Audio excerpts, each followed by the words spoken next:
Happy Monday, everybody. Hope you all had a great weekend and are ready to start the week ahead. Clear skies, smooth sailing. It is not clear skies in London, Ontario today. It is snowing again.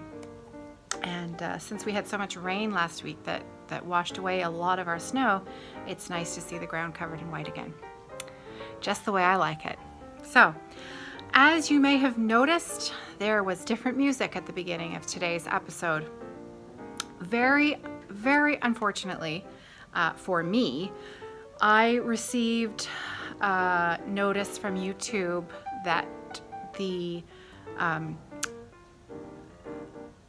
makers of the music that I was using for my episode were claiming copyright control over their song, and were basically, there's several different things that can happen if you're accused of a copyright violation. And it wasn't really that I was being accused of a copyright violation, but only that they were claiming copyright on their music that I was using.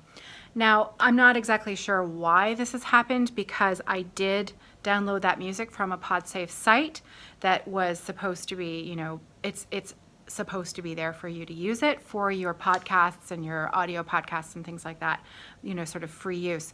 But they were now claiming the copyright rights for that music, and as long as I agreed that they were going to be taking over monetization of that video, then I'm allowed to keep it in the video.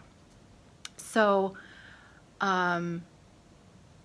you know, it's all a little bit confusing to me. I'm not exactly sure I understand the ins and the outs. For now, it seems like it's just that one video that they are claiming copyright rights to. You know what? It's their music. That's fine. And I 100% agree with them that that's their right. I would have liked to have been offered the right to purchase said music, but that was not offered to me. Instead, they took over monetization of that particular video. Now, whether or not they are going to take over monetization of the other videos that also include that music at the beginning of my show, I'm not sure. That is their right to do so if they wish. It is also my right to pull down the video and change it. I can remove the music if I would like. Sadly for me, I no longer have those files from the videos that I recorded way back when, because why would I keep them? You know, and not only that, that would be a lot of work for me to go in and try to change them all. And you know what? I like them the way they are, because that's my intro. That has been my intro all the way along. So, if they decide that they would like to retain control over those episodes that use their music at the beginning, then I'm just going to go along with that, and I'm going to consider it payment for them letting me use their music at the beginning of those episodes. Because let's face it, it was pretty fantastic, wasn't it? So that was the swing music that I was using at the beginning of my regular Monday Flosstube update episodes. Moving forward, Mondays, I will be changing the music for my intros. So I've just put a very quick bit of my Friday music on today's episode until I take a few days to decide what I would like to do. I'm either going to keep it the same as Friday's episode, which is not my preference, because I like the fact that there's two. One signifies that, hey, it's Monday, I'm here to chat with you and give you an update, and Friday is signifying, hey, let's relax and just stitch together. And to me, music is meaningful, and I like that I've had that sort of division between the two. So for today, that's what's going on. Long-winded way of saying, sorry you didn't get the funny intro today, which I love doing. So that was a bit of a disappointment. And let me tell you, when you get an email from YouTube saying that you're violating copyright, that does not make for an easygoing morning. It was a little stressful this morning trying to figure out exactly what was going on. So that made life a little interesting. Being said, because I was dealing with that this morning, I'm a little bit behind in all of my other work. So today's episode, I'm going to have to try and be brief, which for me is always difficult because I talk so much. So I'm going to really try hard to get through stuff today without a lot of extraneous chit chat. And since I'm already 5 minutes in, only having talked about my intro, I'm not doing a very good job so far. So I recorded a little video of my show and tell for you today. So I'm going to insert that here. Enjoy.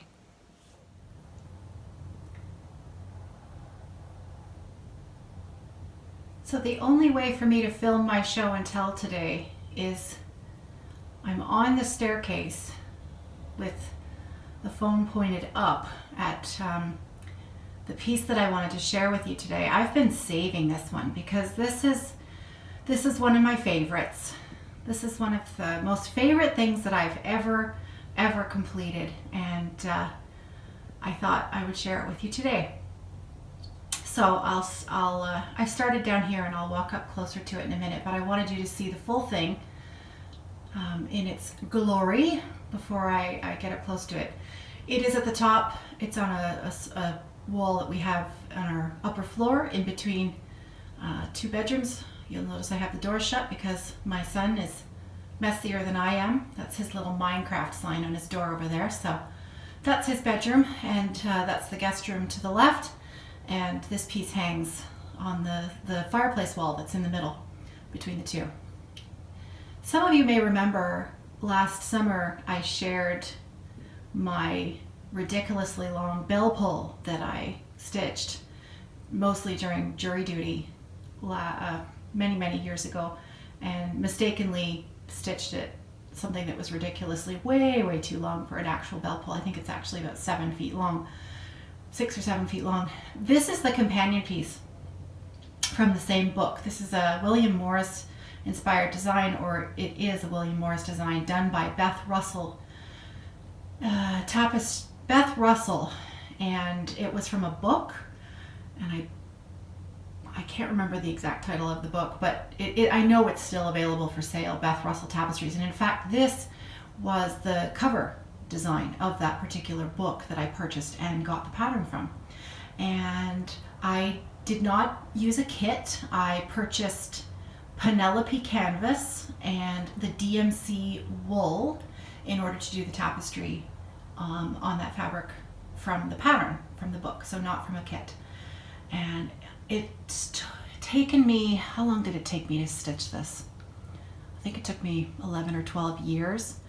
There was a huge chunk of time in there where I, sort of forgot about it. I probably, even a few years at a time, like a whole year would go by and I wouldn't even put a single stitch in it. But last year, I think I posted on Instagram the day that I finished it, because I really, in the last 4 or 5 months leading up to me finishing it, I really sort of lit a fire under myself and could see piece coming to life and got it done, and I absolutely love it. It's enormous. It's probably 3.5 feet high, 4 feet high. It's probably 4 feet high, 2.5 feet wide. It's massive. So I'm just going to come a little closer, show you a little bit more detail close up.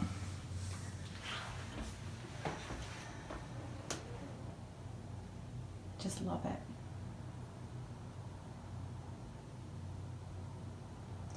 There's Mr. Woodpecker and Mrs. Woodpecker. All of those gorgeous oranges colors in there. Again, just DMC wool. I have some other canvases that I purchased that are Beth Russell tapestries, but they are the kits. And the kits come with the Appleton Crewel wool, which is a slightly finer wool than the DMC. And it's a goal of mine to get one of those tapestries out and start working on it this year. Because I get so much pleasure from coming up the top of the stairs every single time and seeing this on the wall. I absolutely love it. Love everything about it.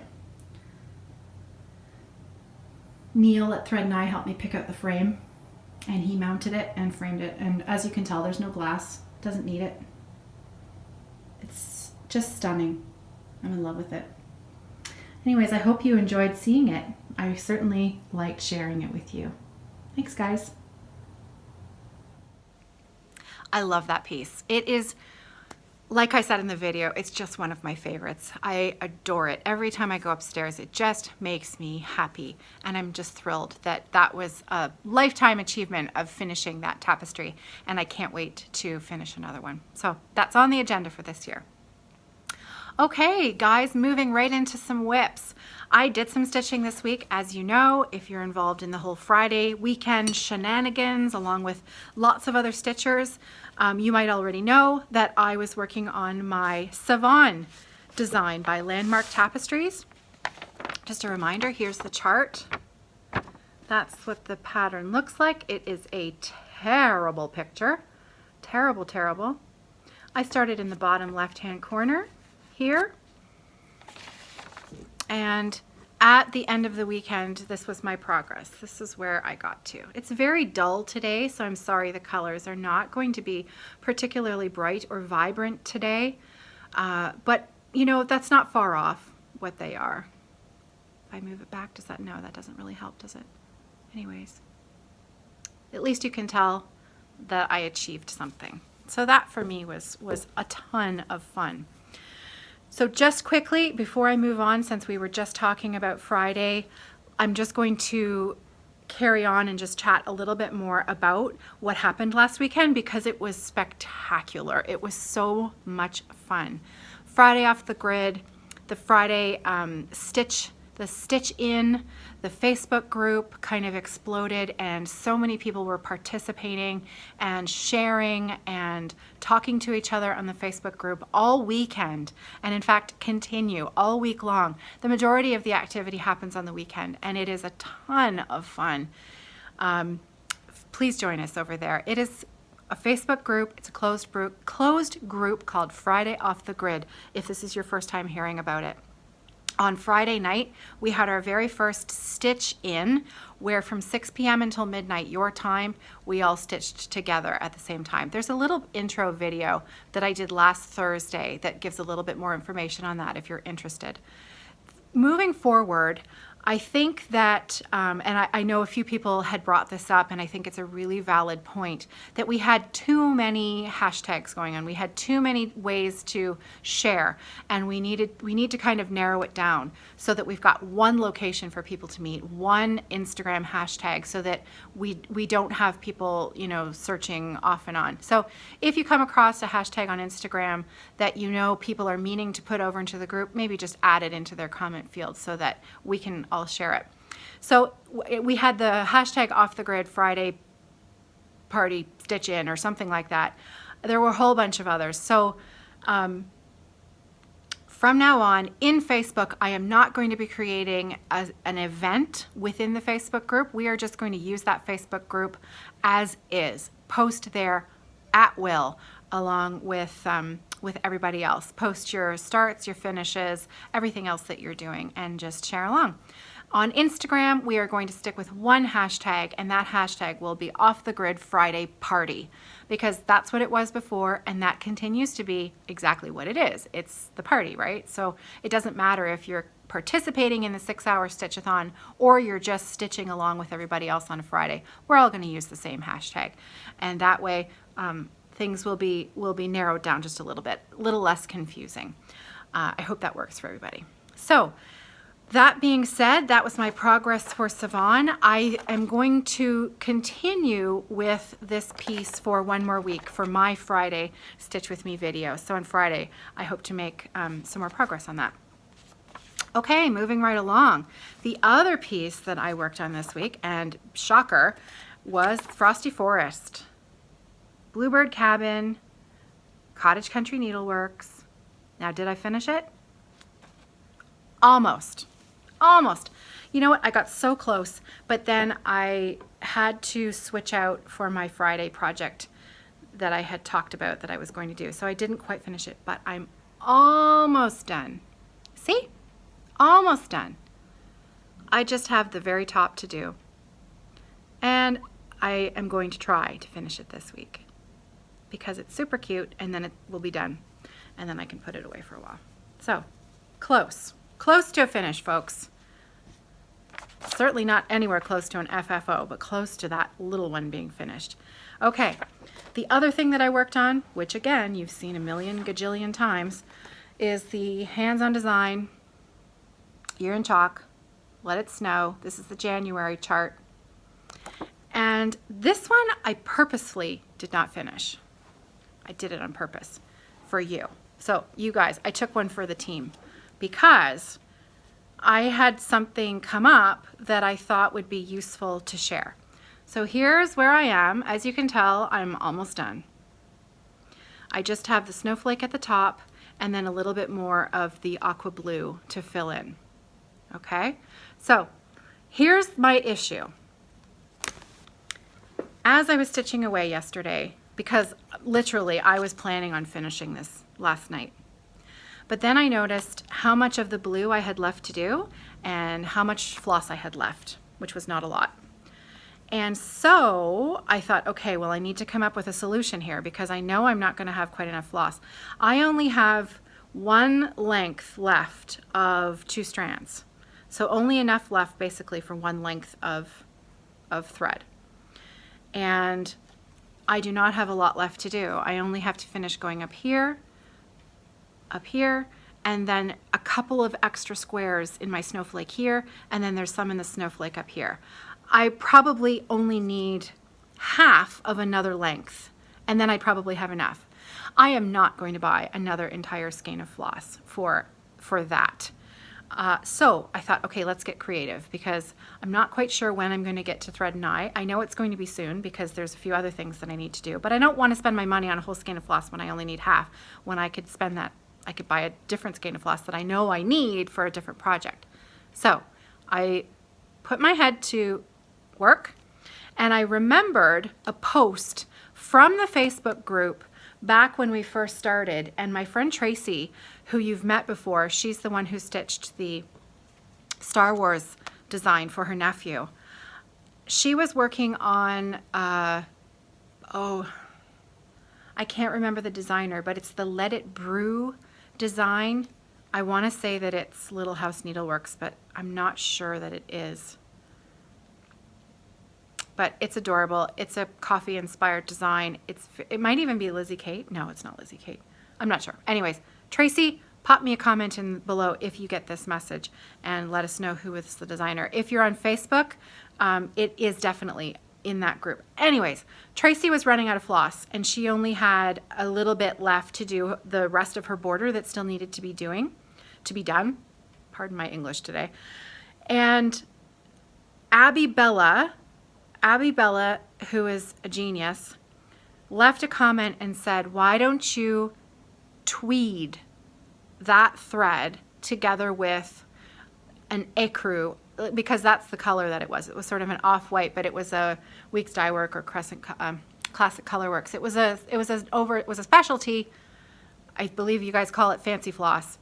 I just call it a variegated thread. But it was one of those cottons that, you know, you buy specifically for the pattern. And so she said, why don't you tweed it with another strand of an ecru, which should be close enough, and then that will stretch the amount that you have and you should be able to complete your border. So I have, you know, I've done a dimensions kit before, and so I have blended thread. I've done that before where you've got one thread of one color and one thread of another color, and you put them together and it makes a, you know, slightly variegated look to whatever you're stitching. But I'd never heard it called tweeding before, so I gather that's something slightly different. You all know what tweed fabric looks like. So I thought, okay, you've got something that's close. Why don't you go and find what that is? See if the color is close enough, and then maybe you can try, maybe I can try to do that as well. So my memory was good. I have a couple of skeins of Color and Cotton from the lovely Angela, who is so super talented with her dyeing that I can hardly believe it. And her prices, she doesn't know I'm saying this again. I love her. Her prices are great. Her floss is amazing. This is cotton, Color and Cotton. And this is the Rainbow Fish colorway. I bought this last year. I don't know, early summer, late summer, can't remember, along with a few other colors. This color obviously is brighter than my, and this, what is this? This is Tropical Ocean, Gentle Arts Tropical Ocean. The Rainbow Fish is slightly darker. However, it's a little bit more of a variegated, so there's some lighter, it's really blowing out there. There are some lighter pieces to it.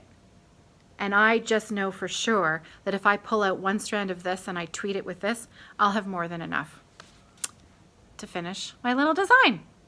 And that's what I'm gonna do.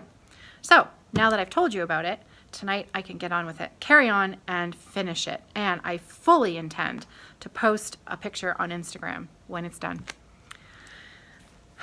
because that will be my very first finish of 2018. So now, that being said, those were all of my whips that I wanted to show you today. I haven't shown you yet my start on the tapestry design by Ink Circles, which I have started. It's gorgeous, I love it. So my plan this week is to put some stitches into that, because I was talking to Ginger Gerald this morning. We were chatting, and I was talking to him about how, doing small projects for me is very unusual. It's very out of the norm.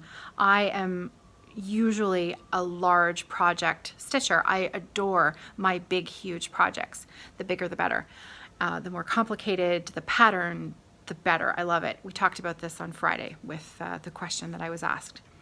And only having mostly worked on small patterns like the Little House Needleworks, the Main Street Station, and now Let It Snow, and Frosty Forest, Bluebird Cabin, small, small, small, small, small. And I've been feeling that itch to really get back into my large scale projects. I've talked about starting the Prairie Schooler alphabet. I would love to start that soon. However, I'm feeling that itch to get back in and make some serious progress on my other large scale projects, like my Glendon Place tiramisu. That's high on my list for this year. My shades of blue, my shades of wine.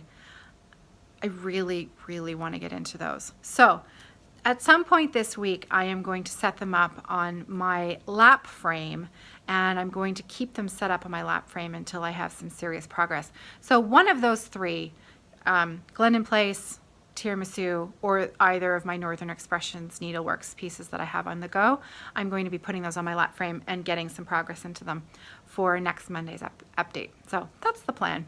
That's what I'm really looking forward to. That's it for whips. That's it for me for whips today. The only other thing that I wanted to share with you quickly today, I have a very small shop update. I have, now this is a little bit wrinkled because I haven't given it its proper press yet. I have one of these left. I had a couple of sets up in the shop, but both sets sold. This one does not have a matching Notions tote. It's just the bag, the liner fabric. It really does need an iron, I apologize. So the liner, that's what it looks like. And it's got this beautiful hot orchid pink twill on the bottom. That is a twill, so it's a nice thick bottom. So I've only got one of those, but I popped it up in the shop this morning. The other thing that I have that I love, because I am a huge fan of plaid tartan, and this is it. It is a large, oh, and it needs a lint roller taken to it as well, excuse me. So this is a large cross-stitch tote, and this will fit an 11-inch square Q-snap or an 8x11. I actually use a large myself. This is, I'll show you mine. The one that I use is a large. So this one's not for sale because it's mine. And I've just got my 8-inch Q-snap in there with a Christmas Notion tote. So I always get the leftovers. If there's a flaw or there's something wrong with it, then I take it. So, but I don't mind. I still think it's pretty cute. So that's a large, and I use that for my 8x11. But it will fit an 11-inch square, the large ones. And the fabric in the liner is a surprise. It's a floral. I love making, I love combining different styles of fabric. So I think a floral liner on a tartan bag is just fun. It's just fun.